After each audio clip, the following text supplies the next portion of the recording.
The woodpecker has stopped.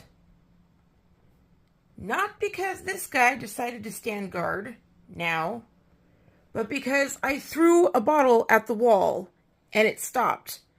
And after it stopped, then this dude comes in. Yeah, Mr. Guardian, you should be ashamed. And this guy took like 10 minutes to come back, and look at him. He's like, Mommy, promise me the woodpecker never comes back again, right? Right? Oh, yeah, bye-bye. If it weren't for the bottle, that woodpecker would still be pecking.